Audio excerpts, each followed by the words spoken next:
two questions lang sa trains. Yung Mindanao Railway, but because I'm Hesitation. reminded, Mark, tinanong ko is here. diretso, kung bibigyan namin kayo ng 10 to 25, kaya nyo na ba simulan? Yes. So, in fact, I would even say, why doesn't the Maharlika Fund invest there? O why don't we package it sa ibang mga oligarchs natin na kung kukuha kayo ng mga highway na gagawin yung tollway, pero eto naman, ano yun rin. But ang point, Mr. President, this is such a great opportunity. Nalagyan natin ng 5-10 billion. Let's not let this opportunity go away. Yesterday, we were speaking about 50 billion. We were talking about certain pricing. 1 billion. So meron tayong leeway doon eh, 'di ba? So may I appeal to the chair Yes. that whether it's 5 sa program, 5 sa program, let's show Mindanao na despite the politics that is going on, hindi sila casualty sa politics. Support ko yung President, we did not you object continue. at this time because the chairman informed us that tumatagal yung line by line. But with your patience, we just want to ask a few questions and see whether acceptable na ito because we did pass concurrent resolution number 4 na kung saan lahat tayo nagsabi na dapat totally transparent. So sa aking pagkaintindi, pag sinabing transparent, pag nakita ng media at ng ating mga kababayan itong committee report, alam nila kung anong laman at hindi. Having said that, between complete transparency and a reenacted budget, parehong may tama sa ating bansa. And to be fair to the chairman, he has promised us that Saturday, lalabas yung line by line and before the third reading nandun. Yes. But please understand na hindi kami komportableng bumoto today based on this if we're not able to clarify kung ano talaga yung mga laman. But I'd like to put on record that even informally, meaning not here, whether it's in the lounge, in my office, in his office, Senator Win has been totally transparent of what are the changes and what are the committee report. Wala tayong tanong doon, no? Even sa majority, we had a instant caucus yesterday for some tricky issues and I appreciate the conversation. But in the spirit of true transparency and because I am inspired today because Senator Lito Lapid is focused and intently listening to me. So when that happens, I would like to really do my best. Thank you, Senator Lapid, for being here today and focusing on that. Actually, ang questions ko, Senator Lapid, nasa Region 3 din. So, Mr. Chairman, two questions lang sa trains. Yung Mindanao Railway, but because I'm reminded, because Senator Lapid is here, naglagay din ba tayo ng pondo sa Clark Subic? Because ang sinabi ng DOTR, 2026. hinalo pa nila yung Clark Subic train sa Central Luzon papuntang Southern Luzon. Eh kung hihintayin mo pa yon, tatagal pa ng husto. But in those two instances, they agreed that if we put a little bit of money, they can start the program, especially sa Mindanao Railway because kompleto na yon. Nagka-problema lang sa funding with the Chinese concessional loans, no? Doon sa information ho namin during the budget briefing and also yung mga briefings before, apparently nag-withdraw ang DOTR doon sa Chinese ODA because of delay and also wala nang interest for both parties to pursue it. But in the 2025 budget, under the unprogrammed funds, meron silang inallocate under the program funds, may na-allocate na 200 million pesos. And ito yung ginagamit nila for preliminary works. In fact, may nakita ko sa news na meron na silang mga parcellary, surveying, so ginagamit nila ito. For 2026, wala po dahil walang loan na request. Yes, but Mr. President, that's why we have interpellations, di ba? So ang hindi naging proactive ni hindi naging reactive ang DOTR doon. Parang sa kanila hintayin natin yung loans. Ballpark lang, magkano ang total cost ng subway sa Metro Manila? Okay. Sorry, may dagdag lang po ako, Senate Minority Leader. Sa 2026, merong 1 billion for the Mindanao Railway under GOP counterpart. Ang wala lang doon yung loan.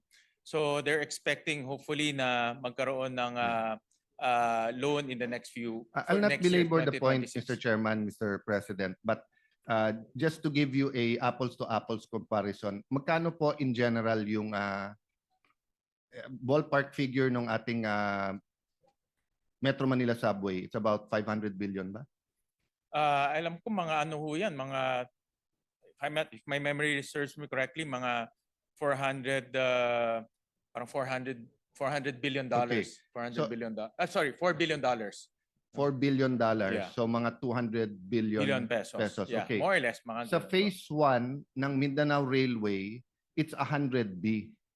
And they said that if they get 10B, they can hit the ground running.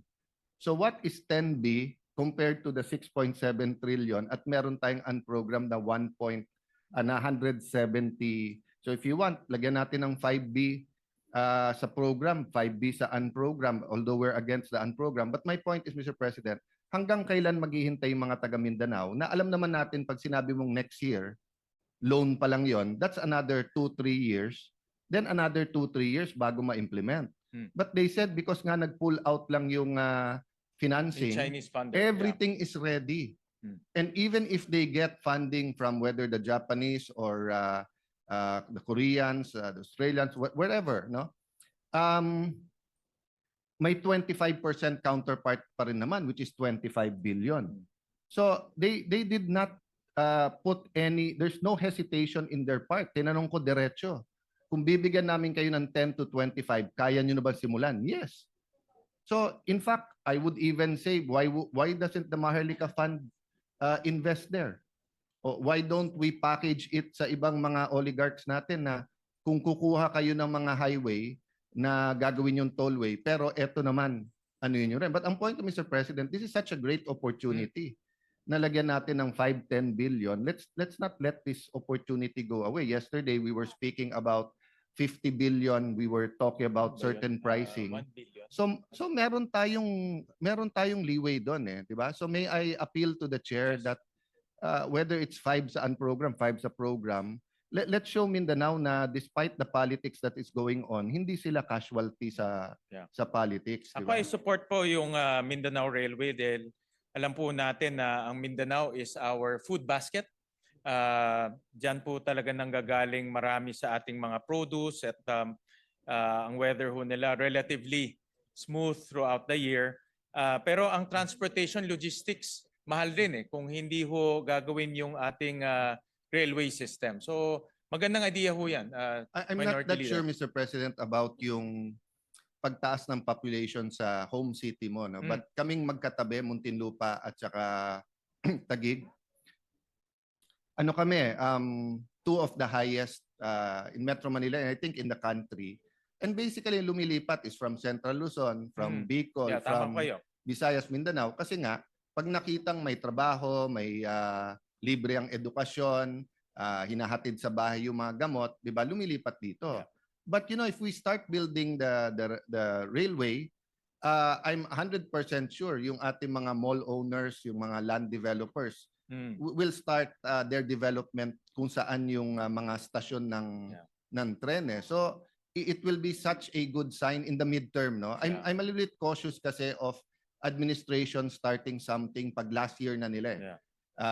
For many reasons. I mean, sa first year ng Marcos administration, the former DOTR secretary, parang biglang delay yung sa subway sa Metro Manila eh, di ba? So from having stations opened in 2026, naging 2027, naging 2028.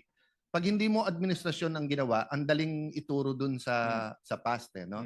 So if they actually start it in 2026, imagine you have the whole 2026, the whole 2027. And it will really be a good sign that despite, you know, some how do I put it diplomatically, animosity between the president and the vice president, painful discussions of impeachment between the House of Representatives and the Senate as an impeachment court, hindi casualty ang Mindanao because we will still put that funding. And 10 billion is basically the budget of 2 or 3 congressional districts, Mr. Chairman. So may I earnestly push that we include that in the amendments today. Oo. Kahit 5-10 billion, kahit saan program yung 5 We'll billion. confer and consult with His Honor kung saan magiging accounts doon. But I support that. Maganda ho talaga Mindanao Well, Railway. No? Senator Villanueva was whispering to me that there's only 12 senators here, but I was informed my sister is here, so there's 13 already. So we can decide. The second question also is it's music to the ears of our majority leader that meron tayong quorum. So the second one, I do not know if fully capable na ang DOTR of building the Subic Clark, Yeah, add natin. unlike the ano, but can we consider that sa BICAM if they say that they can do it? Kasi yung sa Mindanao, sinabi na nilang diretsuhan eh. Yung sa Subic Clark, they said na totoong since 2016, 2017 pinag-uusapan. Yeah. Nung Naalala una ko yun. hiningi natin yon as a grant, and then ngayon pinackage nila. Yung problema sa package, ano eh, pag hindi na-approve yung buong package, hindi rin Meron siya bang approved. Subic Clark Railway Oo. tayo? Wala. Yeah. Yung Subic Clark po, alam ko it's right now nasa parang feasibility study. Yes, Yeah. yes. Alam ko But ang nandun. problema nga, sinama yung feasibility study sa isang malaking network. Sinama Sa pati dun NSCR, sa North-South Yes. Commuter Rail. Oo. Yeah, I But remember. anyway, let me just put Yeah, that on sige po. record and be a kind colleague to Senator Lapid who's from Pampanga, no, Pampanga Tarlac. And see sa BICAM if we have some room to Yeah. look at Ako that ako, project. in principle, minority leader ako, I support transportation, logistics. Talagang naghahabol lang tayo. In fact, yung mga ginagawa ho natin ngayon is just playing catching Yes. up. So I support that. Mr. No, President. and I will tell you why. It's because of our experience in Fort Bonifacio or BGC. Imagine ang buong Fort Bonifacio is over 500 hectares, ang BGC is 100 hectares, but look at the development. Samantalang ang Clark is between 27,000 to 30-something thousand hectares, depende kung isasama mo yung mountainous areas, Puera pa Subic. So if you can really fix you have a beautiful international airport in Clark, you have a deep port in Subic. Subic is very not only symbolic but important in our fight sa West Philippine Sea, di ba? It's in the future, pwede talagang ayusin ng ating Navy yon. So if you really have a train Yeah, tama ho kayo. for goods and people between Clark and Subic, even yung synergy na inimagine ng mga Amerikano when they built it in the late 1800s, early 1900s, can be fully utilized if we have that. No? Tama. But yun nga, natatakpan ng mga, how do I say it, no? Yung mga mas urgent. So I think these two railways, Yeah. Mindanao and Subic Clark, are both as important as others like the subway. But sometimes kasi pag napapanood mo sa news araw-araw na traffic, nagiging mas urgent yung iba. Yeah. Pero actually in terms of importance, magsing importante sila. In fact, I would argue it's even more important because if people move, ang ganda-ganda ng Bulacan, Tarlac, Pampanga, Nueva Ecija. So, but ang problema nga is the infrastructure, Yeah. Mr. Chairman. Yeah. So, Mr. President, ako sinusuportahan ko itong railway system natin, and conceptually, Mr. President, we will support that in the budget. Ang iko-consult ko na lang ang ating minority leader in DOTR on how much to put para malaman natin na magagastos ho nila. For Subic Clark Railway for 2026, meron ng right-of-way fund under BCDA of amounting to 70 million pesos. Okay. So meron na rin silang intention to start the right-of-way acquisition for both projects actually. For Yes. both projects. So, the next question is unprogrammed funds.